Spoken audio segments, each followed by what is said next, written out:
হে রাসূল তোমাকে বলি আমি কেমন করে, হাজার ব্যথা বেদনার পরে ফিরে আসনি তুমি আপন ঘরে, দিনের আলো তুমি ছড়িয়ে দিতে, চলে গেলে মদিনায় মক্কা ছেড়ে। হে রাসূল তোমাকে বলি আমি কেমন করে। আজকের প্রোগ্রামের নাম আপনারা শুনেছেন সিরাতুন নবী কনফারেন্স, অর্থাৎ রাসূলুল্লাহ সাল্লাল্লাহু আলাইহি ওয়াসাল্লামের জীবনী নিয়ে আমরা কথা শুনবো। রাসূলুল্লাহ সাল্লাল্লাহু আলাইহি ওয়াসাল্লামের জীবনীর চেয়ে শ্রেষ্ঠ জীবনী আর হতে পারে না। রাসূলুল্লাহ সাল্লাল্লাহু আলাইহি ওয়াসাল্লামের চেয়ে শ্রেষ্ঠ মানব এই পৃথিবীতে আর হতে পারে না। এজন্য আল্লাহ তাআলা রাসূলুল্লাহ সাল্লাল্লাহু আলাইহি ওয়াসাল্লামকে আমাদের মডেল বানিয়েছেন। কে বানিয়েছেন? He is our model. لقد كان لكم في رسول الله أسوة حسنة. Excellent model for all of you. সবার জন্য মডেল তিনি। Very good example to follow.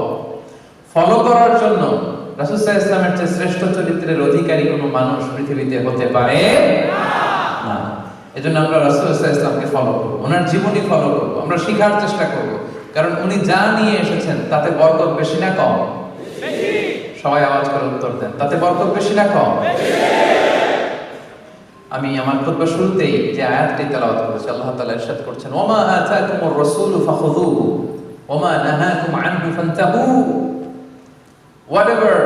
Whatsoever the messenger of Allah came with, take it, and whatsoever he forbids, be far from it. যাই নবী নিয়ে এসেছে এটা ধরো, আর যেটা নিষেধ করেছে ওইটা ছাড়ো। যাই নবী নিয়ে এসেছেন তোমাদের জন্য ওইটারে বলেন, ওইটারে ধরো, আর যেটা থেকে তিনি বারণ করেছেন সেটারে ছাড়ো। যেহেতু রাসূলুল্লাহ সাল্লাল্লাহু আলাইহি ওয়াসাল্লাম আমাদের মডেল, অনুকরণীয় আদর্শ, তিনি কিভাবে ওনার জীবন পরিচালনা করেছেন, ব্যক্তিগত জীবন কেমন ছিল, সাংসারিক জীবন কেমন ছিল, পারিবারিক জীবন কেমন ছিল, এগুলো জানার দরকার আছে না নাই? বিশাল মহাসাগর তার জীবনী, বাউন্ডলেস, বিয়ন্ডলেস, বটমলেস, তলাবিহীন সাগর। কোন দিক দিয়ে শুরু করব, কোথায় শেষ করব, কোনো কুল কিনারা খুঁজে পাওয়া যায় না। তো এই জন্য আজকের এই চমৎকার সিরাতুন নবীর প্রোগ্রামে আমি খুব ছোট্ট, বছরের পর বছর, জন্মের পর জন্ম বিশ্বনবীর জীবন নিয়ে কথা বললে ফুরাবে না। এই পুরো দ্য এন্টায়ার বায়োগ্রাফি থেকে আমি ছোট্ট একটা টপিক সিলেক্ট করেছি আপনাদের খেদমতে আজকে আমি শোনাতে চাই, এবং এই প্রোগ্রামগুলোকে আমরা ক্লাসের মতো মনে করি। আমি যখন জিজ্ঞেস করবো আপনারা আনসার দিলে আমি বুঝবো যে আপনারা বুঝতে পেরেছেন। এতটুকু সহযোগিতা করা যাবে তো আজকে? আপনাদের জন্য রাসূল সাল্লাল্লাহু আলাইহি ওয়াসাল্লামের সিরাত থেকে আমি যেই টপিকটা সিলেক্ট করেছি আজকে আলোচনা করবার জন্য, সেটা হচ্ছে the daily routine of prophet Muhammad সাল্লাল্লাহু আলাইহি ওয়াসাল্লাম। দ্য ডেইলি রুটিন, দৈনন্দিন রুটিন। বিষ্ণু ইসলাম কিভাবে সকাল কাটাতেন, কি দিয়ে ব্রেকফাস্ট করতেন, কি দিয়ে লাঞ্চ করতেন, দুপুরে কি করতেন, বিকালে কিভাবে টাইম পাস করতেন, ফ্যামিলির সাথে কিভাবে সময় কাটাতেন, রাতে কিভাবে ঘুমোতে যেতেন, ঘুম থেকে উঠে মাঝরাতে কি করতেন, ওনার পূর্ণ একটা দিন, ওনার 24 ঘন্টা কেমন ছিল, কেমন কাটাতো, উম্মত হিসেবে জানতে মনে চাই কি চায় না? মানে চায় সবাই?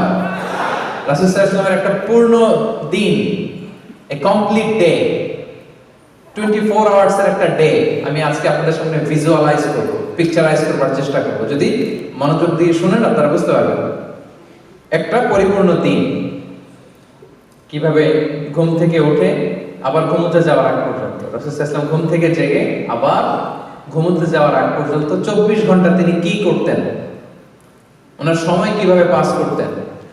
কারণ আল্লাহ দেয়া আমাদের জন্য সবচাইতে দামি উপহার হচ্ছে সময়, ঠিক কি না?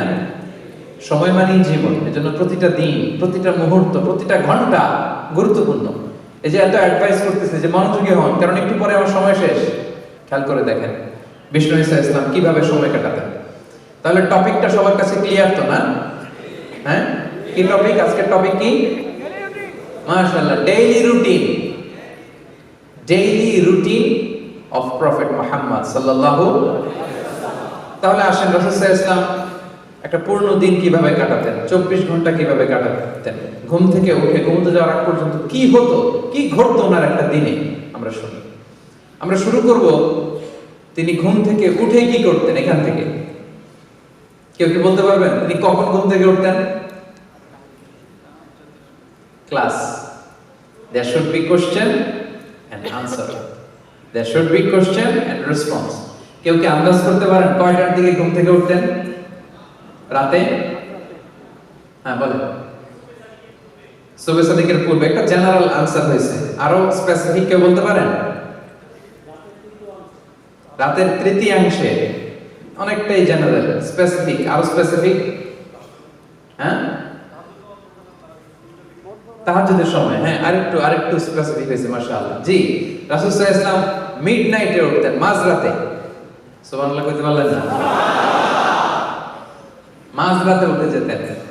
আমরা তো সুবহ সাদিকের আগে উঠি, আমরা তাহাজ্জুদের সময় উঠি। রাসূল সাল্লাল্লাহু আলাইহি ওয়াসাল্লাম তাহাজ্জুদের সময়ের অনেক আগে উঠতেন, কারণ আমাদের তাহাজ্জুদের মতো 15-20 মিনিটের তাহাজ্জুদ ছিল না তো মনে হয়, কমসে কম 2 ঘন্টা, কম মাঝে মাঝে 3 ঘন্টা।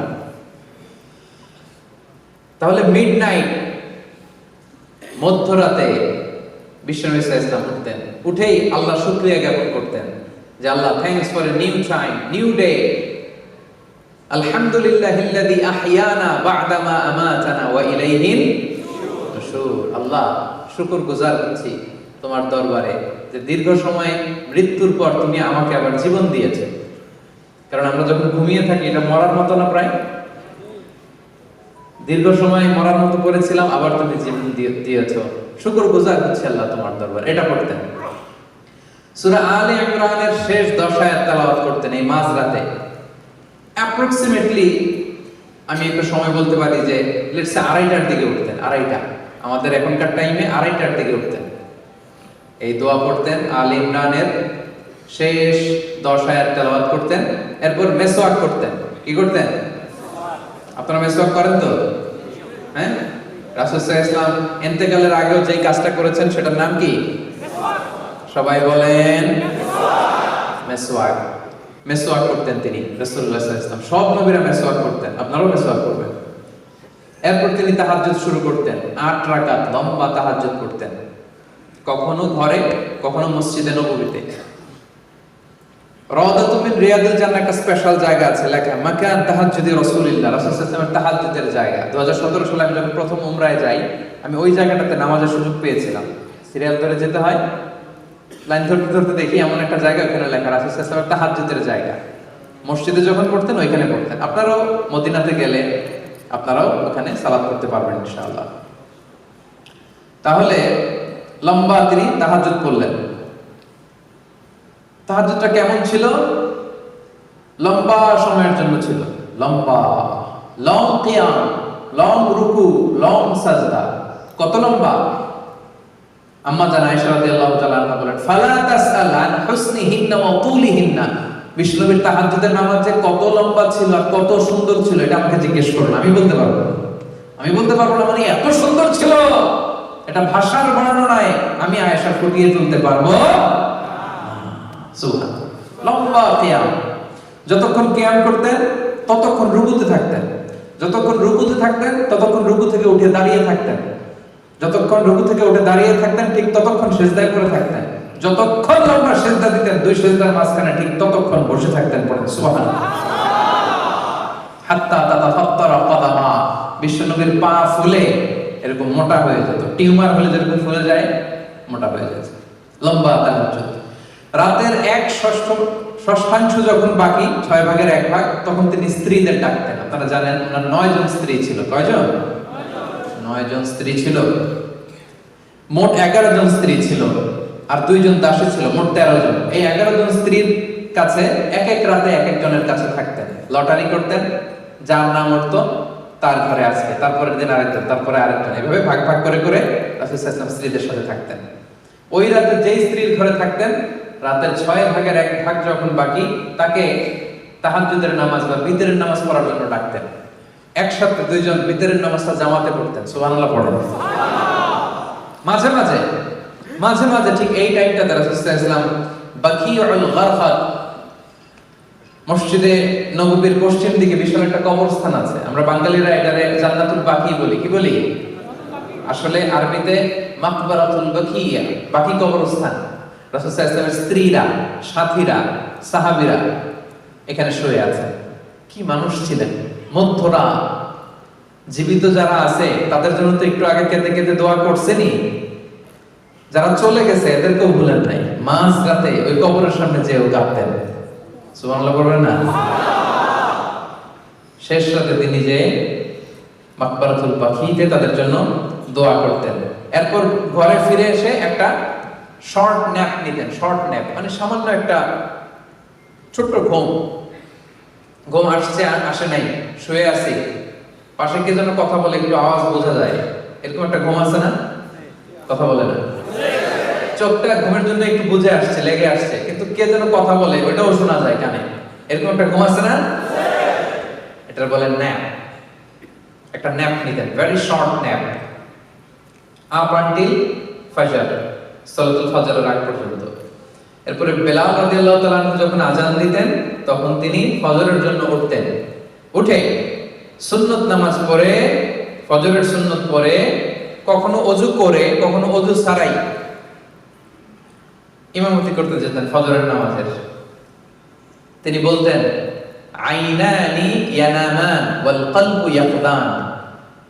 আমি এমন নবী, আমার দুই চোখ ঘুমায় কিন্তু আমার কলব ঘুমায় না। এজন্য আমরা ঘুমাইলে ওযু করা লাগে, নবীরা ঘুমালে তাদের ওযু ভাঙে না। এজন্য রাসূল সাল্লাল্লাহু আলাইহি ওয়াসাল্লাম ঘুম, হালকা একটা ছোট্ট ঘুম দিয়ে উঠে কখনো ওযু করে, কখনো ওযু ছাড়া তিনি ফজরের সালাতে যেতে লম্বা তেলাওয়াত করতেন ফজরের নামাজে। মা বাইনা 60 ইলাল মিয়া, 60 থেকে 100 আয়াত। আপনি পড়েন কয় আয়াত ফজরের নামাজে? চিন্তা করছেন? বিষ্ণু ইসলাম 60 থেকে অন অ্যান অ্যাভারেজ 60 থেকে 100 আয়াত পড়তেন। ফজরের সালাম ফিরিয়ে সাহাবীদের দিকে মুখ ফিরিয়ে বসতেন, লম্বা সময় আযকারুস সাবাহ ওয়াল মাসা পড়তেন। পড়বেন, এগুলো শোনার জন্য না, যা শুনতেছেন সাথে সাথে নিয়ত, আমিও এরকম করব, আমিও সকালটা এভাবে কাটাবো, আমিও আমার জীবন এভাবে সাজাবো, ঠিক কি না? এই প্ল্যান রাখতে হবে। সাহাবীদের দিকে মুখ ফিরিয়ে বসতেন, লম্বা সময় তাসবিহ শেষে জিজ্ঞেস করতেন, হাল রাআ আহাদুম মিনকুম আল বারিহাতা রুইয়া, গত রাতে কেউ কি কোনো স্বপ্ন দেখছিলা? অনেক সাহাবী স্বপ্ন দেখতো না? অনেক বলতো যে ইয়া রাসূলুল্লাহ আমি দেখছি। কি দেখছো এটা? রাসূল সাল্লাল্লাহু আলাইহি ওয়াসাল্লাম এটার ব্যাখ্যা করে দিতেন, বলতেন এই শব্দের ব্যাখ্যা এটা। স্বপ্ন নিয়ে আমার ভেরিফাইড ইউটিউব চ্যানেলে একটা আলোচনা আছে, দেখবেন, স্বপ্ন, দ্য সিগনিফিকেন্স অফ ড্রিম, স্বপ্নের বিস্তর আলোচনা, ব্যাখ্যা আমি সেখানে করেছি। তো রাসূল সাল্লাল্লাহু আলাইহি ওয়াসাল্লাম ফজরের সালাতের পরে স্বপ্নের ব্যাখ্যা করতেন, সাহাবারা কেউ স্বপ্ন দেখলে এটার ব্যাখ্যা করতেন। এরপরে সালাতুদ দুহা পড়তেন, সূর্য ওঠার পর 4 রাকাত সালাতুদ দুহা পড়তেন। এরপরে রিটার্ন ব্যাক টু হোম, আবার ঘরে চলে যেতেন। খেয়াল রাখবেন, রাসূল সাল্লাল্লাহু আলাইহি ওয়াসাল্লাম ঘরে ঢুকলেই দুই কাজ, ঘরে ঢুকলেই, কথা কয় না, সবাই বলেন, ঘরে ঢুকলেই দুই কাজ। 1 নাম্বার সালাম, 1 নাম্বার আম্মা জান আয়েশা বলেন, এত বছর বিষ্ণু ইসলামের সাথে সংসার করলাম, একদিনও আমি আগে সালাম দিতে পারিনি। মাঝে মাঝে পর্দার আড়ালে লুকিয়ে থাকতাম, কিন্তু দূর থেকে আমাকে সালাম দিয়ে দিত মুহাম্মদ সাল্লাল্লাহু আলাইহি ওয়াসাল্লাম। ঘরে ঢুকেই তিনি সালাম দিতেন। 2 নম্বরে কি করতেন? 2 নম্বরে মেসওয়াক করতেন। মেসওয়াক, কি সেন্স দেখেন! স্ত্রীদের কাছে যাবেন, কথা বলবেন, মুখ থেকে দুর্গন্ধ আসতে পারে, এরকম হয় না? যেন সোশ্যাল ইন্টারঅ্যাকশন যখন করবেন মুখ থেকে যেন দুর্গন্ধ না আসে, ব্রাশ করে যাওয়া, মেসওয়াক করে যাওয়া, অথবা মিন্ট গাম চাবানো, চুইং গাম, যেটা থেকে সুঘ্রাণ আসে। রাসূল ইসলাম ঘরে ঢোকার আগেই প্রথমে সালাম, তারপরে তিনি মেসওয়াক করতেন। আচ্ছা, এবার স্ত্রীদের সাথে কথাবার্তা শুরু করলেন ফজরের পর ঘরে এসে। এবার ব্রেকফাস্টের সময় হয়েছে না? ব্রেকফাস্ট হয়েছে কিনা? সালাতুদ দুহা করে আসলেন, ঘরে ঢুকলেন। এবার এখন কোন টাইম হয়েছে? Now we will know how was the breakfast of the last messenger. সব শেষের নবী মুহাম্মদ রাসূলুল্লাহ সাল্লাল্লাহু আলাইহি ওয়াসাল্লামের ব্রেকফাস্ট কেমন ছিল? দেখেন কেমন ছিল। ঘরে যে সালাম দিয়ে জিজ্ঞেস করতেন কিছু আছে খাওয়া, স্ত্রীরা যদি বলতো আছে খেতেন, যদি না থাকতো বিষ্ণু ইসলাম বলতেছেন ফাইনি আসেন, ঠিক আছে আমি রোজা রাখলাম, থাকলে খেতেন, না থাকলে রোজা রাখতেন। সুবহানাল্লাহ। আর ফজরের পরে বিষ্ণু ইসলাম কখনো ঘুমাতেন না। ফজরের পরে এটা কাজের সময়, এবং তিনি দোয়া করেছেন আল্লাহুম্মা বারিক লি উম্মতি ফি বুকুরিহা, হে আল্লাহ আমার উম্মতের সকালে বুকুরের সময়টা, ফজরের পরে 2-3 ঘন্টার সময়, এই সময়টাতে আল্লাহ তুমি বরকত দিয়ে দিও। এই সময় কাজ করলে বরকত, এই সময় আপনি অফিসের কাজ করবেন, পড়াশোনা থাকলে পড়াশোনা করবেন, ঘুম যদি রাতে না হয় একটু দেরি করে ঘুমাবেন, কিন্তু ফজরের পর পর ঘুমানোটা ঠিক না। কালে ভদ্রে সফরে কোনো ঝামেলা একদিন হতে পারে, কিন্তু এটা রেগুলার অভ্যাস হওয়া ঠিক না যে প্রতিদিন আমার ঘুমই হয় ফজরের পর, রাতে ঘুম নাই, এরকম কিছু আছে না? নাই, আমাদের এখানে নাই মাশাআল্লাহ আজকে। হ্যাঁ না, চেঞ্জ ইউর হ্যাবিট। আজকে আমরা শুরুতে প্রতিজ্ঞা করেছি বিষ্ণু ইসলামের একটা পূর্ণ দিন 24 ঘন্টা ডেইলি রুটিনটা আমরা শুনবো। তাহলে ফজরের পরে ঘুমাতেন না, তো খাবার খেলেন, আর খাবার না পাইলে কি করতেন? রোজা রেখে আবার মসজিদে, আবার কি যে মসজিদ থেকে ঘরে আসছেন আবার এই মসজিদে, মসজিদে যেই 2 রাকাত, মসজিদে ঢুকলেই যখনই ঢুকতেন তখনই 2 রাকাত তাহিয়াতুল মসজিদ, মসজিদে ঢুকলেই 2 রাকাত পড়তে হয়। বিষ্ণু 2 রাকাত পড়তেন, পড়ে the official start of the day, officially ওনার দিনটা স্টার্ট করতেন। কারণ এই মসজিদের মধ্যেই সব ছিল, এটাই সুপ্রিম কোর্ট, মসজিদে নববী এটাই হাই কোর্ট, এটাই বিচার বিভাগ, এটাই সংসদ ভবন, এটাই বঙ্গভবন, এটাই গণভবন, এটাই ক্যান্টনমেন্ট, এখানেই সব হতো। আল মসজিদ আন-নববী, the very official start of the day, owner official start হতো ওই দিনে, অফিশিয়াল কাজ কি কি করতেন? রাষ্ট্রের নানা কাজের যে দায়িত্বগুলো ছিল এগুলো পালন করতেন। He used to take care the social and the political affairs. মসজিদে নববীর পাশে সুফা বারান্দা ছিল, কিছু সাহাবী দ্বীন ইসলাম চর্চার জন্য ওখানেই পড়ে থাকতো। আহলে সুফার সাহাবাদেরকে রাসূলুল্লাহ সাল্লাল্লাহু আলাইহি সাল্লাম হাদিস শিখাতেন, কোরআন শিখাতেন। আচ্ছা গেল, তাহলে সকালে অফিশিয়াল যে কাজগুলো এগুলো রাসূল সাল্লাল্লাহু আলাইহি সাল্লাম করতেন। এবার আরেকটু উপরের দিকে যাই, লেটস সে 10টা থেকে 11টা, 11:30, এই টাইমটাতে রাসূল সাল্লাল্লাহু আলাইহি সাল্লাম কি করতেন? অনেকগুলো কাজ করতেন। আমরা আগাচ্ছি কিন্তু সামনের দিকে। এই টাইমে উনি ফ্যামিলি, ওনার যে আত্মীয় স্বজন আছে এদের বাড়িতে ভিজিট করতেন মাঝে মাঝে। আপনার আত্মীয় স্বজনের খোঁজ খবর নেন তো? আপনার হায়াতে বরকত চাইলে, রিজিকে বরকত চাইলে এটা করতে হবে। যদি চান হায়াতে বরকত, রিজিকে বরকত, আত্মীয় স্বজনের খোঁজ খবর নেন, ফোন করে খবর নেন, কিছু উপহার পাঠান, আপনার রিজিকে, আপনার হায়াতে বরকত দিয়ে দিবে কে? কোথায় যাইতেন? বিশেষ করে নিজের মেয়ে কয়েক ঘর পরেই ফাতেমা রাদিয়াল্লাহু তাআলা আনহার বাড়ি যেতেন, যে 2 নাতি হাসান হোসেন রাদিয়াল্লাহু তাআলা আনহুদের সাথে সময় কাটাবেন। হাসানকে রাসূল সাল্লাল্লাহু আলাইহি ওয়াসাল্লাম আদর করে আরবিতে ডাকতেন লুকা। সহিহ বুখারীর বর্ণনা, যে বলতেন আইনা লুকা, লুকা কোথায়? লুকা শব্দের অর্থ পিচ্ছি, বাংলায় কি বলে? অমিয়া, নানা নাতির সম্পর্ক আলাদা সম্পর্ক আছে না নাই? সুবহানাল্লাহ। বিষ্ণুনবী ওনাদেরকে নিয়ে মসজিদে যাওয়ার সময় নামাজ পড়তেন। একবার আসরের নামাজের সময় লম্বা সিজদা দিলেন, এত লম্বা সিজদা আসরে জীবনে কোনোদিন দেয় নাই। নামাজ শেষে সাহাবারা বললেন, ইয়া রাসূলুল্লাহ অসুস্থ হয়ে গেলেন নাকি? সিজদা অবস্থায় কোরআনের আয়াত নাযিল হলো নাকি? এত লম্বা সিজদা তো দেই নাই, দেন নাই কখনো। বিষ্ণু সাল্লাল্লাহু আলাইহি ওয়াসাল্লাম বললেন, না, আমার নাতি হাসান সিজদারত অবস্থায় আমার কাঁধের উপরে চেপে বসেছিল, সুবহানাল্লাহ, এজন্য আমি হাসানকে ডিস্টার্ব করতে চাই নাই। যতক্ষণ হাসান আমার কাঁধে ছিল আমি সিজদায় লুটিয়ে পড়েছিলাম। পড়েন সুবহানাল্লাহ। হাসান সরে গিয়েছে, সিজদা থেকে মাথা তুলেছে। কি ভালোবাসতেন নাতিদের। ঘুরতে যেতেন মেয়ের ঘরে, ফাতেমা রাদিয়াল্লাহু তাআলা হাসান হোসেনের সাথে সময় কাটাতেন। মাঝে মাঝে he used to visit the market of Medina, মদিনার মার্কেট ভিজিটে যেতেন এই টাইমে 11টার দিকে, একটা অ্যাপ্রক্সিমেট টাইম 11টার দিকে। একদিন ঘুরতে ঘুরতে যে দেখে খেজুরের স্তূপ, হাত ঢুকাই দিলেন ভিতরে, উপরে শুকনা খেজুর, ভিতরে হাত দিয়ে হাত তুলে দেখে হাতের মধ্যে পানি, তার মানে উপরে শুকনা ভিতরে ভিজা। ভেজা। রাসূল সাল্লাল্লাহু আলাইহি ওয়াসাল্লাম বললেন ঘটনা কি, উপরে শুকনা ভিতরে ভেজা কেন? বলে ইয়া রাসূলুল্লাহ বৃষ্টি হয়েছে এইজন্য। তো বৃষ্টি হলে তো উপরেও পানির আলামত থাকবে কি থাকবে না? এবার তো ধরা খেয়ে গেছে।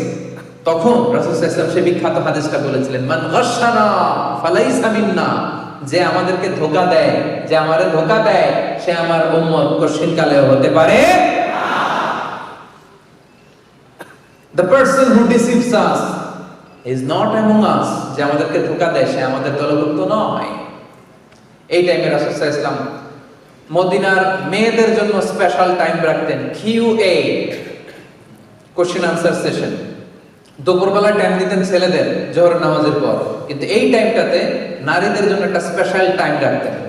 কারণ পুরুষদের মাঝখানে নারী ঘটিত বিভিন্ন মাসআলা একটু জিজ্ঞেস করার সময় একটু লজ্জা আছে না নাই, একটু বিব্রত হতে পারে, একটু লজ্জা পেতে পারে, এই জন্য স্পেশাল টাইম দিতেন। ওনার স্ত্রীদের ঘরে অন্যান্য নারীরা আসতো, মাসআলা জিজ্ঞেস করতো। এই টাইমে রাসূল সাল্লাল্লাহু আলাইহি ওয়াসাল্লাম ঘরের টুকিটাকি কাজ করতেন, নিজে দুধ দহন করতেন ছাগলের ওলান থেকে, ওটের ওলান থেকে, নিজের জামা সেলাই করতেন, জুতা সেলাই করতেন, ঘরের স্ত্রীকে এটা আগায় দেওয়া, ওইটাতে হেল্প করা, এই হাউস হোল্ড চোরস গুলো তিনি আঞ্জাম দিতেন। আপনারা দেন তো নাকি? হ্যাঁ, অনেকে বলবে হুজুর বিয়েই তো করি নাই, কিভাবে দিব? হ্যাঁ, কি অবস্থা, অবিবাহিত? হ্যাঁ, আল্লাহ আল্লাহ তোমাদের অন্তরের দুঃখ জ্বালা এটা দূর করে দেখ,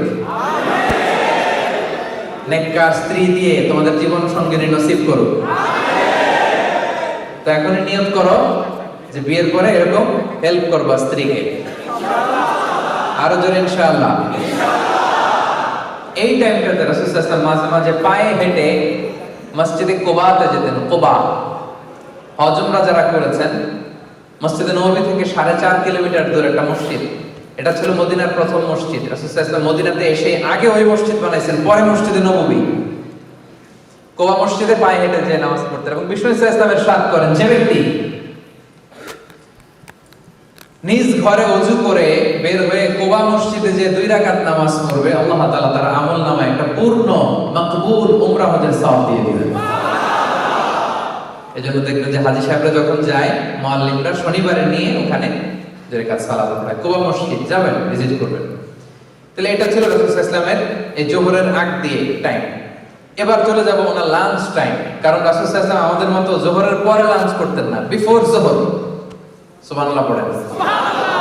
রাসূল সাল্লাল্লাহু আলাইহি ওয়াসাল্লামের লাঞ্চ আফটার জোহর অর বিফোর জোহর? সবাই বলেন আফটার জোহর অর বিফোর জোহর? জোহরের আগে রাসূল সাল্লাল্লাহু আলাইহি ওয়াসাল্লাম লাঞ্চ করতেন। কোত্থেকে আসতো? Mostly it was a gift. অন্য সাহাবাদের পক্ষ থেকে গিফট হিসেবে আসতো। রাসূল সাল্লাল্লাহু আলাইহি ওয়াসাল্লামের বাসার পাশে এক আনসারী ফ্যামিলি ছিল, তারা উট পালতো। উটের দুধ দহন করে প্রায় দুপুরবেলা নিয়ে আসতো। রাসূল সাল্লাল্লাহু আলাইহি ওয়াসাল্লাম এগুলো খেতেন। এক এক দিন যেটা আসতো, কেউ খেজুর দিত, কেউ এটা দিত, সেটা দিত, যেটা আসতো। এটা ছিল ওনার লাঞ্চ। সাধারণত খাবারের সময় উনি কি কি খেতেন হাদিসে এসেছে, রাসূল সাল্লাল্লাহু আলাইহি ওয়াসাল্লাম একা একা কখনো খেতেন না।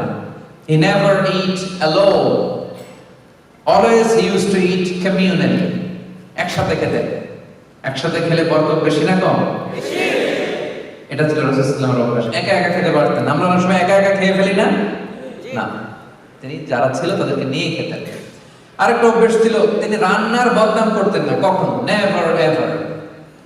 লবণ হয় নাই, মরিচ হয় নাই, স্বাদ হয় নাই, ঝাল হয় নাই, এরকম থাকে না আমাদের কমপ্লেইন? কমপ্লেইনের শেষ নাই। আহা, লবণ কম হয়েছে দেখে বউ তালাক দিয়ে দিয়েছে, এরকম টাকায় তো আসলে নাই? এরকম আছে। তরকারিতে লবণ কম বলে তালাক। টাকা দেখলে কি মা আবান নবী সাল্লাল্লাহু আলাইহি ওয়াসাল্লাম তাআমান ক্বাতু। রাসূল সাল্লাল্লাহু আলাইহি ওয়াসাল্লাম কখনো খাবারের বদনাম করতেন না। ইনশতাহাহু আকালা, ভাল লাগলে খেতেন। ওনারও যে ভাল লাগতো না এমন না, মাঝে মাঝে ওনারও ভাল লাগতো না। ওয়া ইন কারিহাহু, যদি ভালো না লাগতো তারাকা, রেখে দিতেন। বলতেন না স্বাদ হয় নাই, বলতেন না লবণ হয় নাই, বলতেন না মজা হয় নাই। ভাল লাগলে খেতেন, ভালো না লাগলে রেখে দিতেন পাশে। কিন্তু খাবার ভালো হয় নাই এটা বিষ্ণু সাল্লাল্লাহু আলাইহি ওয়াসাল্লাম কোনোদিন বলেন না। কি খেতেন বিষ্ণু সাল্লাল্লাহু আলাইহি ওয়াসাল্লাম? খেজুর খেতেন। খেজুর ডেটস, দুধ খেতেন, দুধ পছন্দ করতেন খুব। সিরকা খেতেন, ভিনেগার সেটা। রুটি খেতেন, গোশত খেতেন। ছাগলের সামনের দুই পায়ের যে বাজুর রানের গোশত, এটা বিষ্ণু ইসলাম বেশ পছন্দ করতেন। আসাল, হানি, হানি, মধু খান আপনারা? পছন্দ করতেন। হাব্বাতুস সাউদা, কালিজিরা পছন্দ করতেন। জাইতুন, জাইতুন, অলিভস, জলপাই পছন্দ করতেন। রুম্মান মানে ডালিম ফল পছন্দ করতেন। লাউ পছন্দ করতেন, লাউ। একবার লাউয়ের তরকারি দেয়া হলো, বিষ্ণু ইসলাম লাউ গুলো খুঁজে খুঁজে নিয়ে খাচ্ছিলেন। হাদিসে সুবহানাল্লাহ পড়ে। কিশমিশ খেতেন, মাশরুম খেতেন। আপনারা এখন রেস্টুরেন্টে মাশরুমের স্যুপ খান না? এটা স্বাস্থ্যকর। রাসূল সাল্লাল্লাহু আলাইহি ওয়াসাল্লাম বলতেন আল কামআতু মিনাল মান ওয়া মাউহা শিফাউন লিল আইন। মাশরুমের স্যুপ চোখের জ্যোতির জন্য অনেক ভালো। তিন ফল খেতেন, তিন, ও তিন ওয়া জাইতুন, যেটা ইংরেজিতে ফিগ বলে, ডুমুর টাইপের, আরাবিয়ান ডুমুর। আঙ্গুর খেতেন, আঙ্গুর। সারিদ খেয়েছেন জীবনে, সারিদ। সারিদ গোশত রুটিকে মিক্স করে এরব দেশে একটা খাবার খাওয়ায়। আমি যখন মিশরে পড়াশোনা করতাম, ঈদের দিন আমাদেরকে দেওয়া হতো হোস্টেল থেকে ফ্রিতে। তো প্রথম যখন ঈদ করতেছি বললাম এটা কি? শালা বলে সারিদ, এটার নাম সারিদ। হাইস খেতেন, হাইস, ছাতু। গ্রাম বাংলায় ছাতু বানায় না? কথা বলেন না কেন? ছাতু খাইছেন? ছাতু, ছাতু খেতেন। পনির পছন্দ করতেন, পনির, ঘি, এগুলো। তার মানে এগুলো সবসময় খেতেন না, সারা জীবনে কি কি খেয়েছেন তার একটা লিস্ট দিলাম। খরগোশ খেয়েছেন, মোরগ খেয়েছেন, বিশাল বড় সাগরের তিমি মাছের মতো একটা মাছ যেটার নাম আম্বার, জীবনে একবার খেয়েছেন। এই হচ্ছে রাসূল সাল্লাল্লাহু আলাইহি ওয়াসাল্লামের ফুড লিস্ট। যা খেতেন অল্প খেতেন, বাসি কিছু খেতেন না, খেতেন অল্প কিন্তু তাজা। সুবহানাল্লাহ পড়েন। লাঞ্চ শেষ, এবার তিনি একটা পাওয়ার ন্যাপ নিতেন। পাওয়ার ন্যাপ জোহরের আগে একটা পাওয়ার ন্যাপ, শরীরে যাতে এনার্জি আসে। নিতে হবে না? ঘুম থেকে উঠছে কখন? হ্যাঁ, সকালে না, মিড নাইট। কখন? মাঝরাতে যিনি উঠেছেন, টায়ার্ড হয়ে গেছেন একটু, লাঞ্চ করে একটা পাওয়ার ন্যাপ নিতেন। এটা দেখে এনার্জি আসতো বিষ্ণু ইসলামের। এই পাওয়ার ন্যাপ দিয়ে উঠে তিনি জোহরের সালাত পড়াতে যেতেন। এবং জোহরের আগের 4 রাকাত, ফজরের আগের 2 রাকাত বিষ্ণু ইসলাম কখনো ছাড়তেন না। গুরুত্বপূর্ণ সুন্নাত, সুনানের রাতেবার মধ্যে খেয়াল রাখবেন। জোহরের নামাজের পরে সাহাবীদেরকে নাসিহাত দিতেন, নাসিহাত। এরপর সকালবেলায় যেই কাজগুলোর জন্য কাকে অ্যাসাইন করেছেন ওগুলো খোঁজ নিতেন, এটা হয়েছে কিনা, ওইটা হয়েছে কিনা। অফিসিয়াল এরকম কাজের তদারকির দরকার আছে না? কাজ দিলে আবার রিপোর্টিং করতে হবে না?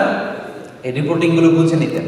করতে করতে আসরের সময় হয়ে যেত। আসরের নামাজ বিষ্ণু ইসলাম আউয়াল ওয়াক্তে পড়তেন। সূর্য জলজল জলজল করছে, ওয়াল বাইদাউ নাকিয়া ওয়া শামসু নাকিয়া হাইয়া বাইদা। আসর পড়ে ফেলতেন। আসরের নামাজের পরে বেশিরভাগ সময় ঘরে যেতেন, যে ফ্যামিলির সাথে কোয়ালিটি টাইম কাটাতেন। আমরা অনেক সময় ফ্যামিলিকে সময় দিতে চাই না। তাদের ফ্যামিলি কাছে আছে, আপনারা ফ্যামিলিকে সময় দিবেন, এটা খুব জরুরি। ছেলে মেয়েদেরকে সময় দেয়া, ফ্যামিলিকে সময় দেওয়ার দরকার আছে না নাই? কথা বলতেন স্ত্রীদের সাথে, খোশ গল্প করতেন, সবসময় একটা খোশ মেজাজে থাকতেন। মাঝে মাঝে বিভিন্ন কাজে বাইরেও যেতেন এই বিকেলে। এরপরে মাগরিবের ওয়াক্ত চলে আসলো। আমি ধাপে ধাপে আগাচ্ছি।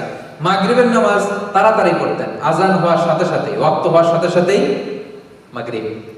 মাগরিব পরেই ডিনার, মাগরিব পরেই ডিনার। আমরা করি কয়টায়? 10টায়, আর 12টায়। ওই যে একজনকে 12টায়।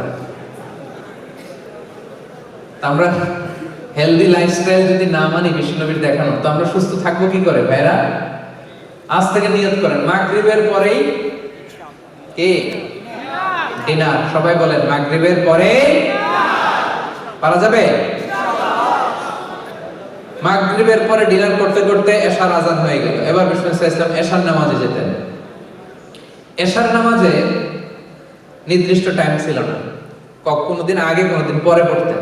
এই নামাজের সময়টা বিষ্ণুনবী টাইমটা ফ্লাকচুয়েট করাতেন। সাহাবারা আয়েশা পড়ছে, নামাজ শুরু। সাহাবারা আসে নাই, দেরি করতেন। একদিন সাহাবারা আয়েশা বসে থাকতে থাকতে সব ঘুম, মসজিদে ঘুমাই গেছে। এক সাহাবী এসে বললেন, ইয়া রাসূলুল্লাহ, সাহাবারা তো ঘুমাই গেছে, এশার নামাজ পড়াবেন না? বিষ্ণু বেরিয়ে আসলেন, এসে বললেন এখন যে সময়টা এইটাই এশার আসল ওয়াক্ত, কিন্তু তোমাদের জন্য যদি কষ্ট না হইতো তাহলে প্রতিদিন এই টাইমে পড়াতাম, তোমাদের কষ্ট হয়ে যায়, এজন্য আউয়াল ওয়াক্তে একটু আগে আগেই পড়াই দেই। পড়েন সুবহানাল্লাহ। রাসূল সাল্লাল্লাহু আলাইহি ওয়াসাল্লাম এশার নামাজের আগে ঘুমকে অপছন্দ করতেন, এশার পরে কথা বলাকে অপছন্দ করতেন। এশার পরে কোনো ওয়াজ মাহফিল নাই, এশার পরে কোনো মিটিং নাই, এশার পরে কোনো ডিসকাশন নাই, এশার পরে কোনো ফরেন ডেলিগেশনের সাথে আলাপ নাই, এশার পরে কিচ্ছু নাই, এশার পরে ঘুম। তাইলে না মাঝরাতে উঠতে পারবে, কি বলেন? এই যে এবার বোঝা যাচ্ছে ঘটনা।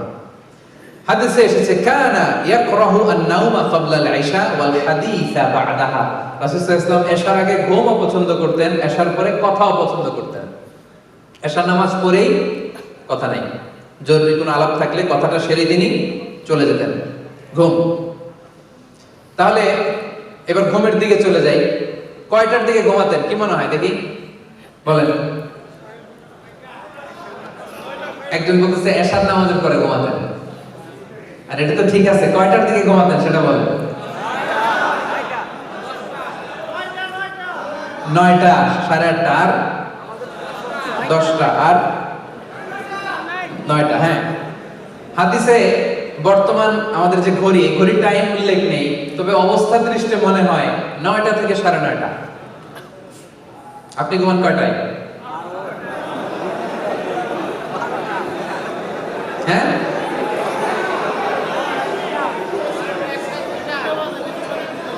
আচ্ছা, তো 9টার দিকে উনি ঘুমায় যেতেন।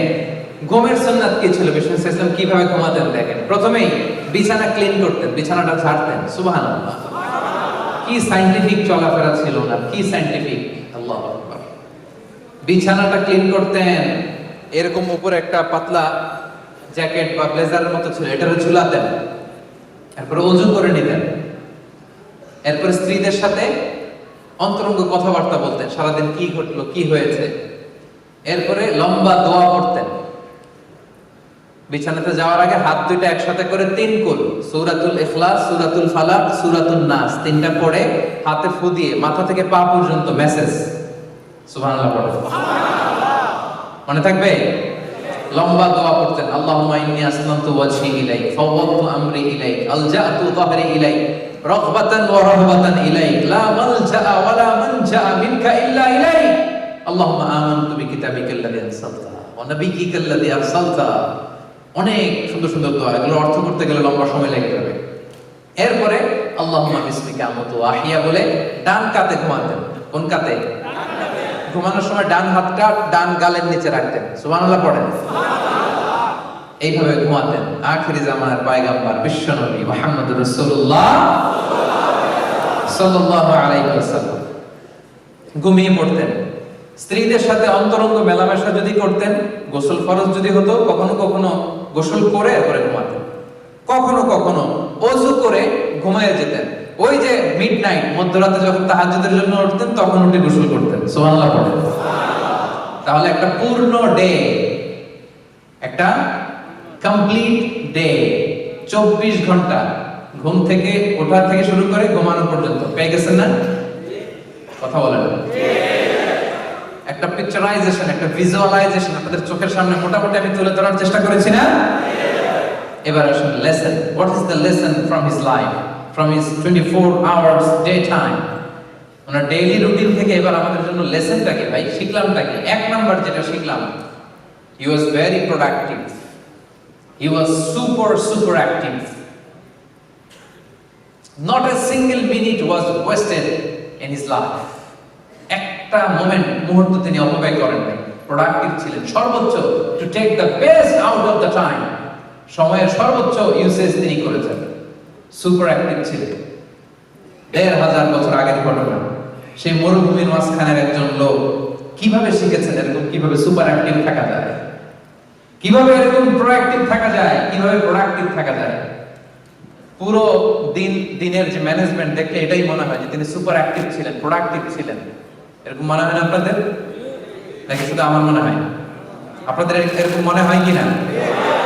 রাসূল সাল্লাল্লাহু আলাইহি ওয়াসাল্লামের 24 ঘন্টার এই টাইম স্কেডিউল দেখে কি মনে হয়? লেজি ছিলেন, লেজি, অলস?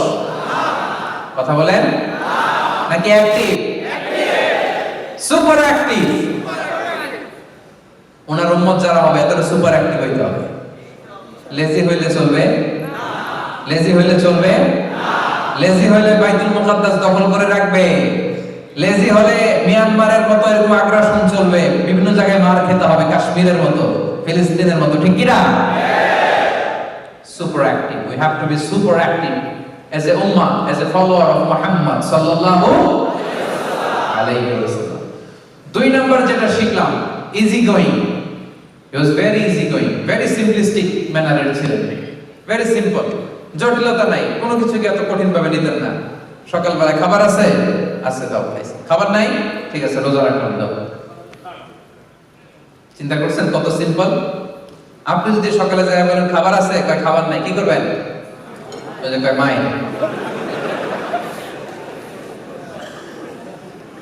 এত ওয়াজের পরে কয় মাই।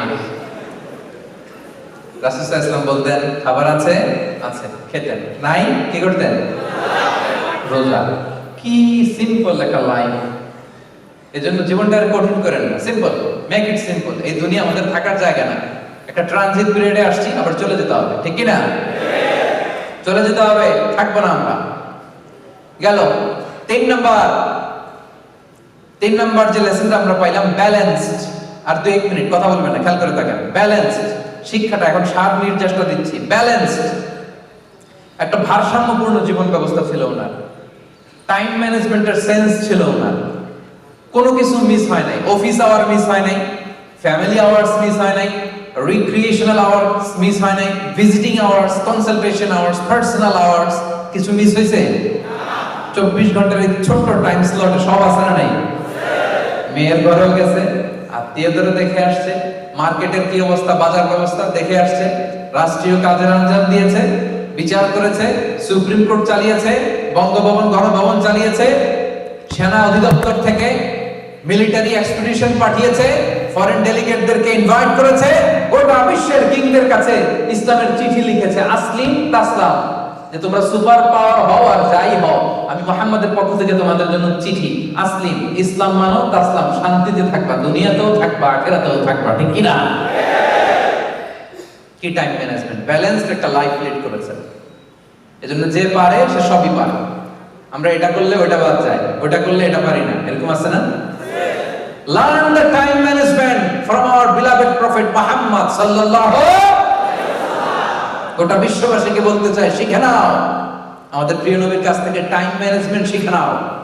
How to lead a balanced life শিখে নাও, জেনে নাও, enlighten yourself, আলোকিত করো নিজেকে। 4 নম্বর যেটা শিখলাম, he was an early bird of Medina. Medina শহরে সবার আগে যিনি জেগে উঠতেন তার নাম রাসূলের নামটাও বলতে মনে চায় না, তার নাম মুহাম্মদ সাল্লাল্লাহু আলাইহি ওয়াসাল্লাম। আমাদের কাজী নজরুল কবিতা লিখছেন, আমি হব সকালবেলা সবার আগে কুসুম বাগে উঠবো আমি।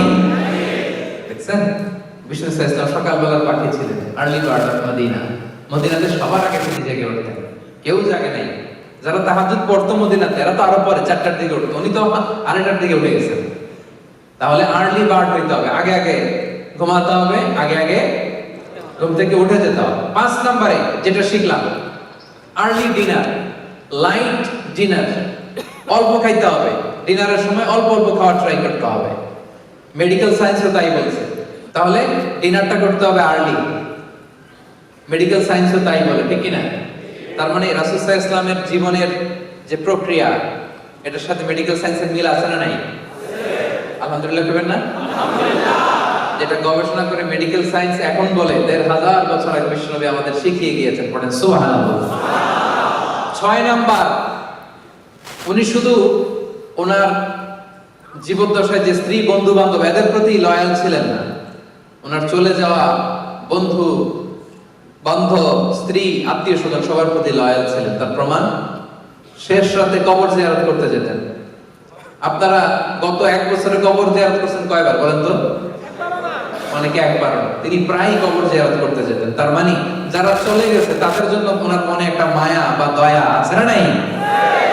কি মানুষ, কি মানুষ, সুবহানাল্লাহ, কি ব্যক্তিত্ব। আশেপাশে যারা আছে তাদেরকে ভালোবাসতেন, যারা বিদায় নিয়েছে তাদেরও ভালোবাসতেন, আমরা যাদেরকে দেখে নাই তাদেরকেও তিনি ভালোবাসতেন, আমাদের জন্য তিনি কাঁদতেন। সুবহানাল্লাহ বললেন না? একবার বিষ্ণু সাল্লাল্লাহু আলাইহি ওয়াসাল্লাম বললেন, আমি আশা করি আমি আমার ভাইদেরকে যদি দেখতে পারতাম। কাদের ভাইদের? সাহাবারা বলেন, ইয়া রাসূলুল্লাহ, আমরা কি আপনার ভাই না?